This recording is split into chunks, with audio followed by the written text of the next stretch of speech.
on ju räägitud siin palju sotsiaalmeediast, aga sotsiaalmeedia üks, ma ei tea, kas see on kõige unikaalsem omadus, aga üks väga oluline omadus on rahvusvahelisus. Et sotsiaalmeedias üldiselt ei ole ju füüsilisi piire, võib-olla kõige tugevam piir on keelepiir, ja sellepärast on väga oluline teada, mis maailmas toimub sotsiaalmeedias ja just teadusega seotud sotsiaalmeedias, aga teaduskommunikatsioonis üldisemalt. Et ma kutsun kohe Niina Kristjanseni rääkima meile Norra kogemusest. Niina, yeah, it's you. So, please, floor is yours. At least I recognized my name there, in there, somewhere. I don't know what you said about me, but actually I'm the editor-in-chief of Forskning.no, which I will present. This is Forskning.no. It means research.no. And we're an independent online news magazine. We work like any other newspapers in Norway, but we only write about science from Norway and abroad.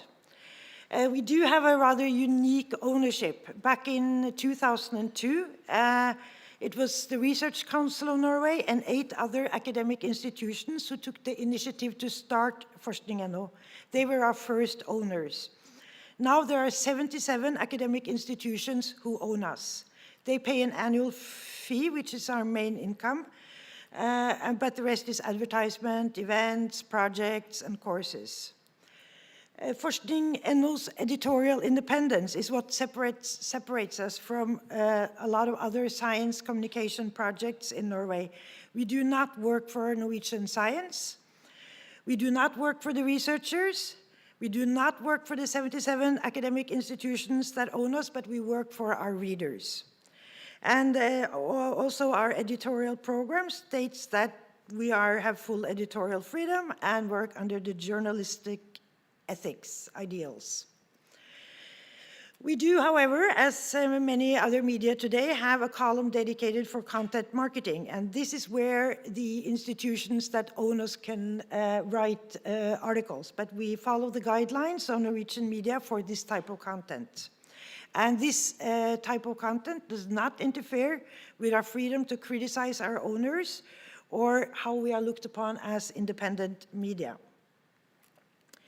We also have an English news site that we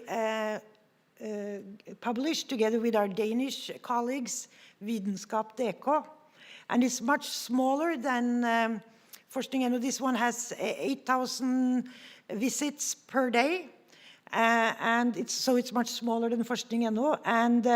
But we have quite a big readership out there, mostly in English-speaking countries. So those of you who want to follow Norwegian or Danish research results can go to sciencenordic.com. Forskning.no is, as I said, an online independent news channel on science. We are now 16 years old. And then we are owned by the 77 Research Institution, and we are 17 people on staff, mostly journalists, and plus this content marketing that comes from the universities and institutes. We write about any field of science, both in Norway and abroad, and the average visit per day was 50,000. Last year in 2017, but that includes Christmas Eve and very hot summer days and Easter and so on. So on a normal day we have 70,000 visits, and they will in average read 1.5 article. We do news, we do background, we do blog, we do debate, and we are free, no paywalls. We have to win readers every day. We have no subscribers. And what is special about science journalism compared to like sports journalism and political journalism is that science article lasts for a long time. I mean, the sports result is dead the next day and the political article doesn't live long, but article on science live very long. So we are also used as a kind of knowledge archive. This is our visits per year from 2009, when we started using Google Analytics, up to 2017.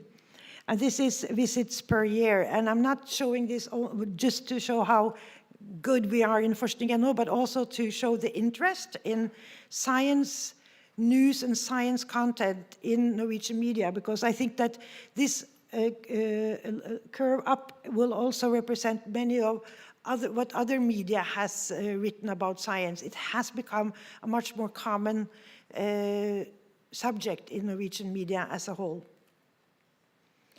This is, I don't know if you can see the blue line, but this is one example about how long an article can last in a science online, we call it online newspaper, online magazine.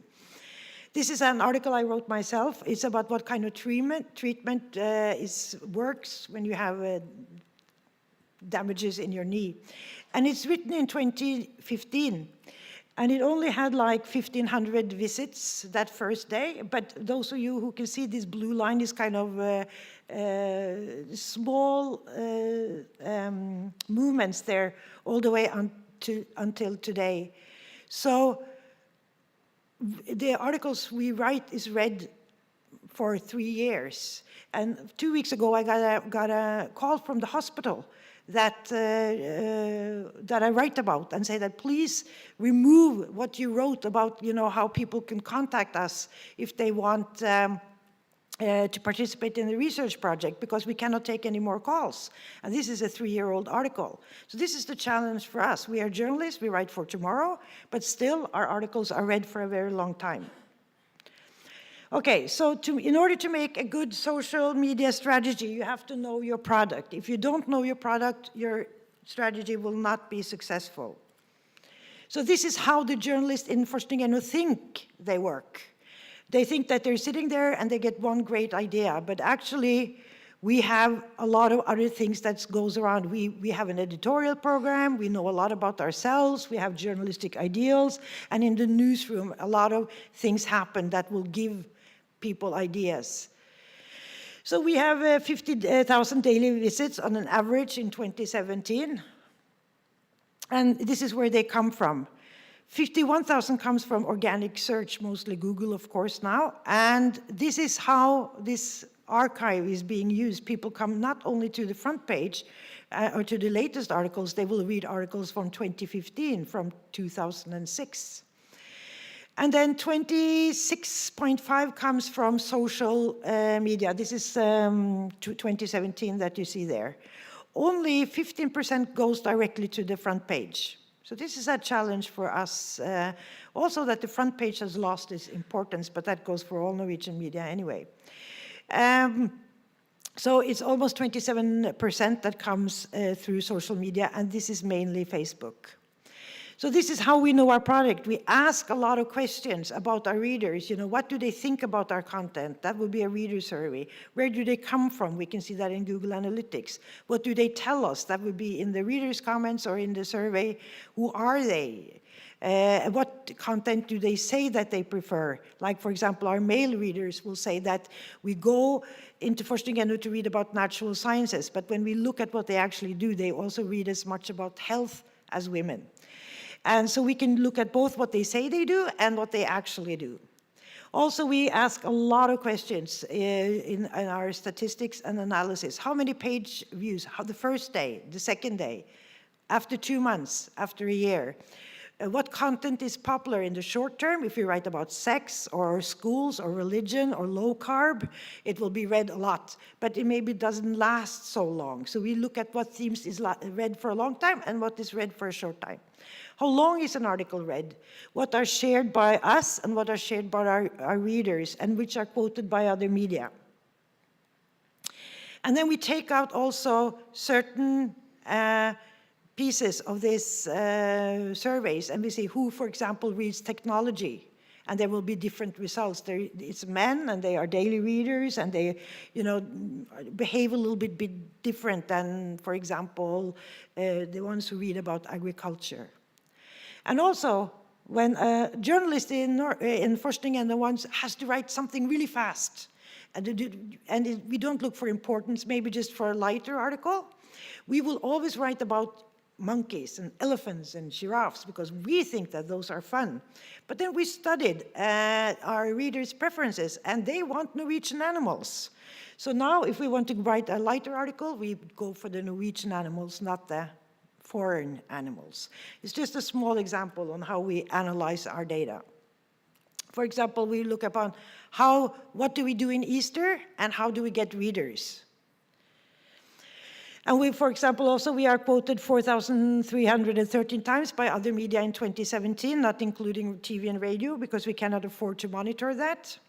And then, but are we quoted in a shorter notice or in a longer article? So we see that 76 is in longer article.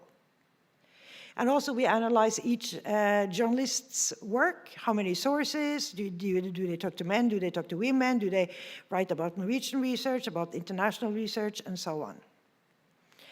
Okay, so we have a thorough knowledge about our product, and then we know that everybody reads Forskning.no. It's no particular group. The only thing that is special about them is that they have a higher education than other Norwegians, I mean, in average, but otherwise than that, it's everybody. It's the Minister of Business and Trade, and it is the 13-year-old school boy. But 13% of them are scientists and researchers. That equals 6,500 daily visits from researchers. So that is an important group. And they are important because they are the sources for our stories. And also this group gives us credibility as a news service on science. Even if we bring science to everybody, it gives certain credibility that the researchers is such a big group part of our readership. And also, there is a fact in Norway that scientists and researchers must communicate their research. This is stated in the law on universities and colleges. Scientists shall divide their time between research, teaching, and communication. Communication is, of course, the least important of the three, I'm sad to say, but more and more researchers see the usefulness of being out there in the public. Why is that? Because visibility increases the probability of getting funding from the Research Council and other external funding agencies, I would say. And also the Research Council and other funders of research demands a communication plan for any project that they fund. Up until the last years, there has been little follow-up of the communication plans, but the signals are now very strong that researchers must communicate their science that they have gotten funding for to the society. The funding agencies will ask for impact and results from previous projects when a scientist applies for new funding. And also Norwegian researchers are quite aware of the importance of science communication. A lot of them do not need the external pressure that the laws and the funding gives, but they see the importance of openness and researchers participating in the public debate. And of course, this benefits a news magazine like Forskning.no. And since they're also important readers, we have, over the years, engaged scientists to write specifically for us. And they can contribute with 3 types of text: debate, and a column called The Scientists Tell, and blogs. This is more the traditional op-ed, which all researchers like, and they can write about anything as long as they have an opinion about it. Also, we have this Researcher Tells, which is a column that they can write one article, a popularization of their research. And then we have the blogs. And we were quite innovative when we started with science blogs in 2007. There was plenty of blogs out there, but not so many written by researchers. So what we did was we invited really well-known professors and academic leaders to start blogging at Forskning.no. And some of them took up the invitation. And they really didn't know how to blog. They wrote very stiff and very formal, and sometimes they published their speeches that they had held the day before. It was not very good blogs, but it gave, back in 2007, a very important signal to all other researchers that this is okay, blogging can be done, because the professors and the heads of the universities did it. So also, the academic guest bloggers has given content to our blog pages, which we struggle to fill on our own. So today we have 50 guest bloggers. Some write really seldom. Some write once or twice a year, and some write whenever they have something to say. One guy writes every week, and he also has one of the most popular blogs. And my advice to researchers is to have a text out there on the web, a text that they feel truly represent themselves and their research, because journalists don't have time to read studies and scientific articles, and we do not understand much of them either. But the blogs are easily accessible by Google and is found by journalists. So many of our bloggers experience that their blogs give them attention and requests from the media. And also, not having time to read and not understanding research articles is also true of politicians. So several of our academic bloggers have been invited to the ministries and political forums to talk about the research results and fields. So this is one example. This is archaeologists who writes about items that they find in the ground, especially one place in Oslo where they are doing medieval excavations. So this is, they found an outdoor loo. So this is a blog about this, what they found in the outdoor loo. And this is a psychiatrist from the University of Bergen who were so fed up with the fact that there was so little about psychosis in the Norwegian media, and half of what was said in the media was wrong. There's a lot of myths about psychosis. So she started a blog, and she has become one of the most quoted scientists on this field, of course, because she's out there. Can a DNA test tell you what medicine that suits you best? And this is a botanist who wrote how a botanist ended up in a ditch and why it was worth it. And this is interesting because it's about the method of the research, not only the results, but how they do it. And that gives insight into research processes, which is also one of our goals. This is another type of blog that we have when people go, or when scientists go on field trips. They write a blog, maybe just for 14 days, every day when they are on the field trip, and then they end the blog after. So this is about a field trip to Svalbard, and they found sea urchins and lush kelp forest in Svalbard, and there's mostly pictures of these sea urchins and kelp. And this is a scientist who researches salamanders, and there's almost nobody who cares about this subject, she thinks. So she writes a blog, and it has become very popular, especially because she writes about sex orgies, and who don't want to read about those. And this is also, this is our only food blog. This is a historian her research subject is tax lists in old Kristiansen, in Oslo, in the 17th century. So it's very, very narrow field of research, and she wanted to communicate, but who wants to hear about these tax lists? So what she decided, she started to make recipes, food recipes from the 17th century, and she introduced the food, and she said, okay, in this cake there's a lot of sugar, and do you know how much sugar that came to Oslo in the 17th century? Well, here are the tax lists and what I found. So this food was her entry into the tax lists. And she was a really terrible baker and cook, so that made the blog even more fun. And she, of course, got a radio program about the 17th century and what happened there.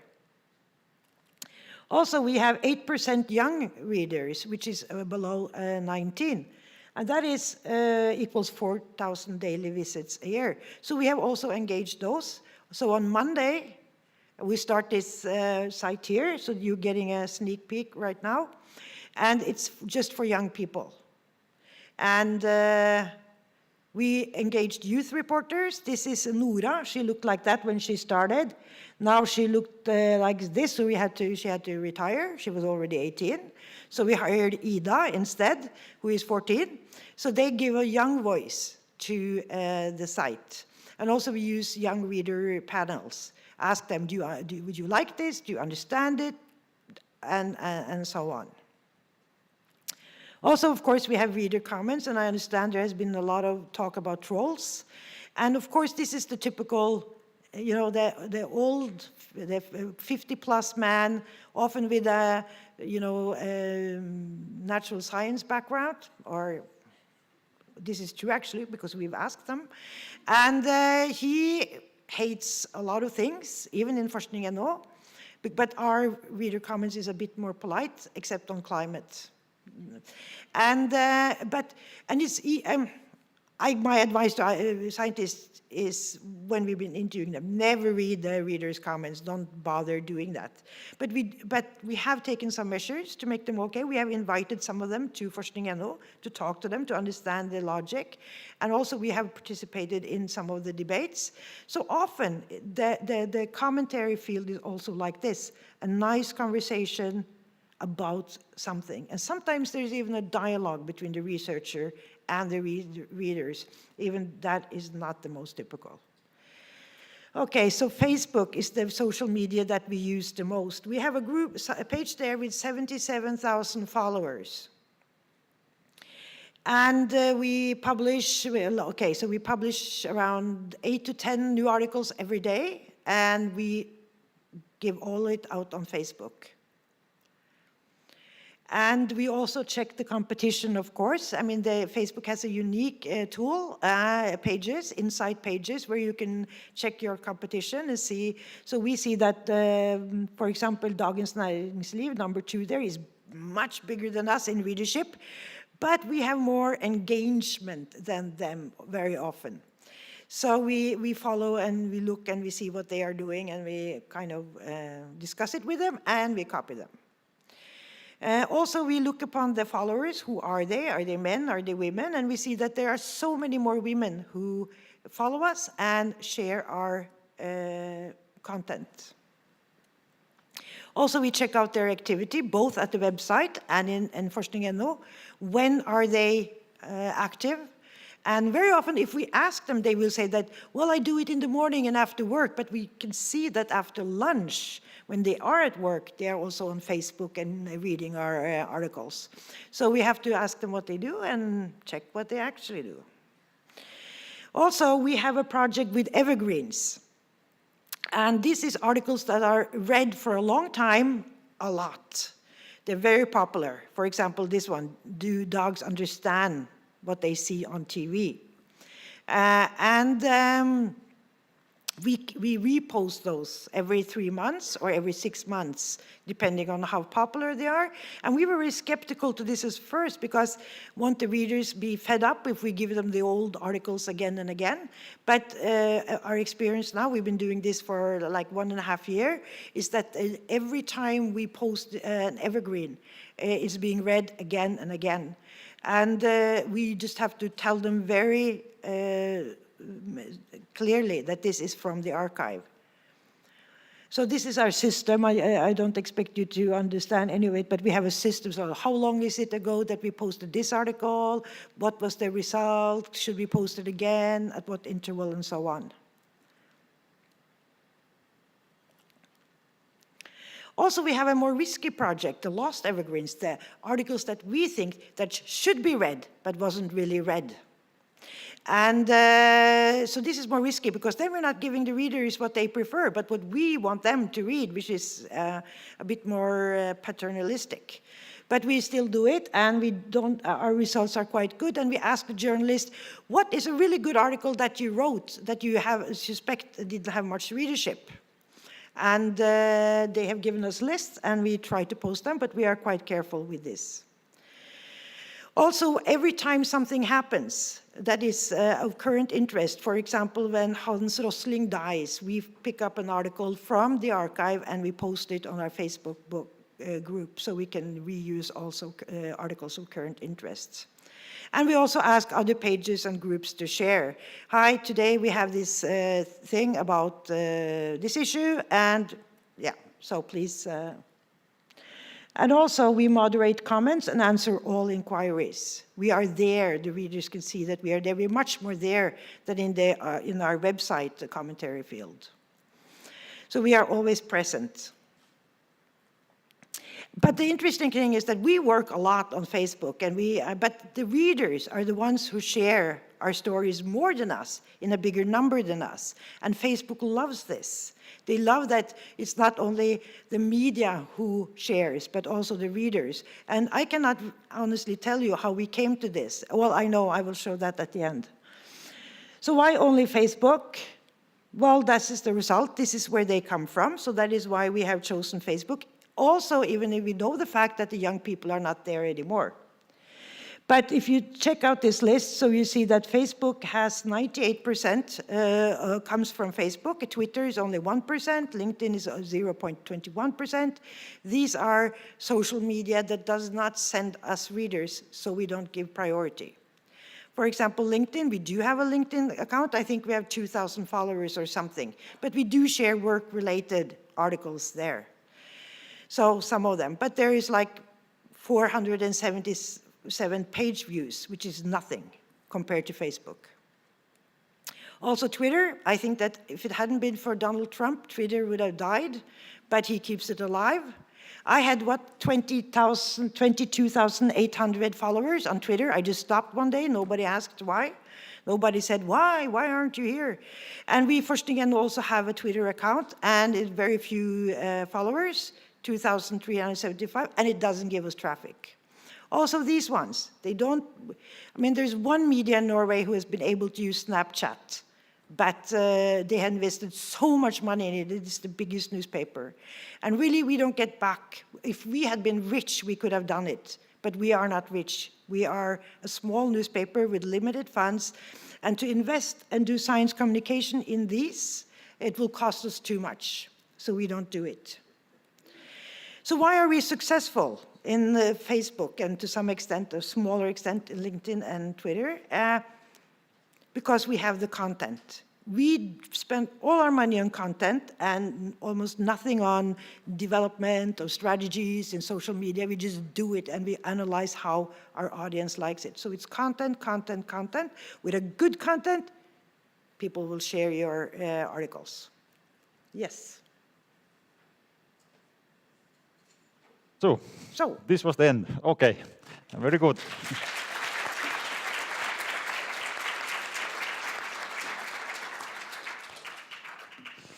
Thank you very much. It was very interesting to see what is going on in Norway. Do we have some? Okay, we have some questions. I can't see from here. One question is for me, and I'm most probably the equivalent of you in Estonia because I'm doing the similar portal in Estonian public broadcasting, and the question is, what are the proportions of scientists and researchers and non-scientists in our readers? And most probably there are a number of questions about what do we know about our audience?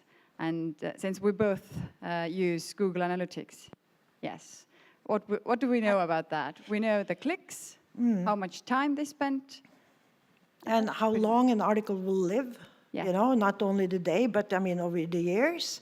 We can see what is not read, yes, which is important. Why isn't this, maybe there's a narrow topic, or maybe it is, we didn't write it well enough, you know? Yes, but the Google Analytics actually does not say that, well, we have so many scientists reading us, or female, or we just know an average male with interest in sports is our reader. But the Google Analytics will give you a younger readership that you actually have, because Google Analytics can only find or analyze the readers with a Gmail account most of the time, and especially older people don't have that. So that is why we also have reader surveys, and we ask them, how old are you, and what do you like, and what do you do, and so on. So we do that like once a year or every other year. We have a reader survey. So as an answer to the question you asked me and many questions that you actually asked from Nina, we don't know much about our readers, but what we do know we use in our best knowledge. And another question is for you. So, yeah, Sarah, can you see?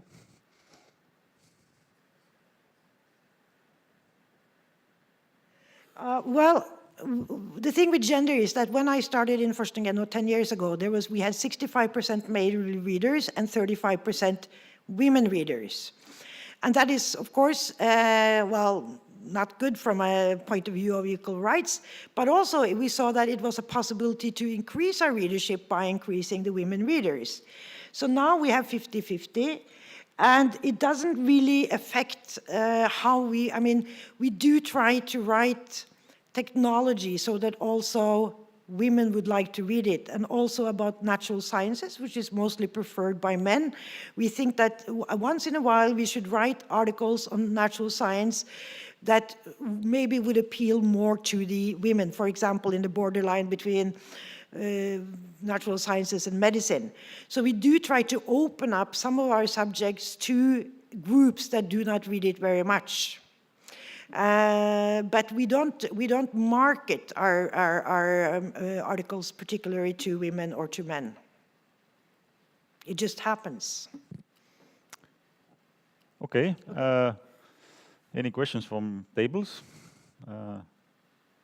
Kas on küsimusi laudadest? Ma hetkel ei näe, ma küsin ka ühe küsimuse vahele.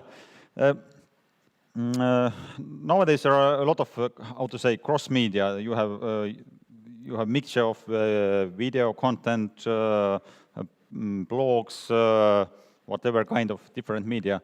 How to think about this in your context? Do you have any plans? Well, there was a big... Well, I forgot to mention YouTube, actually, because we are, of course, like many other newspaper, a written medium. We write texts, and that has also to do with age. I thought it was so sad when I'm the editor of Forskning.no, and then I went into my son's room, and there were 4 kids sitting there, and they were watching TED Talk, but they did not read Forskning.no because they need it visually. So this is a challenge that we need to face when it comes to young readers, that we have to go more on video. And we do have a YouTube channel, which is not very full, but when we start with the Young Readers Project, we have to do more videos. And we are launching a separate YouTube channel with our website. When it comes to this mix of blogs and what is op-eds and what is written by a journalist and what is written by a communication advisor, I think that as an editor, I have to tell the readers as clearly as I can what this is. And I know there is confusions. We asked them also about that in surveys. Do you see the difference between an op-ed written by a scientist and a comment written by the editor? Or do you see the difference between an article written by a journalist or our content marketing, which is written by communication advisors? And some don't. I mean, it's a scary number of readers who don't see the differences. So then we have to tell them even louder, and with bigger letters and with flashing color fields, you know. So this is a responsibility we have. But not only us, I mean, this would go for all media. Okay. Okay, I can't... Oh, okay. Next one. Well, it's like we have a certain type of articles, which is ask a researcher, and that would be those simple questions that you didn't know you really were curious about before you see it. Why don't we see any baby pigeons? What would happen if the moon disappeared tomorrow? Why do we wash our teeth in cold water while we wash our bodies and our hair and our pots and pans in warm water?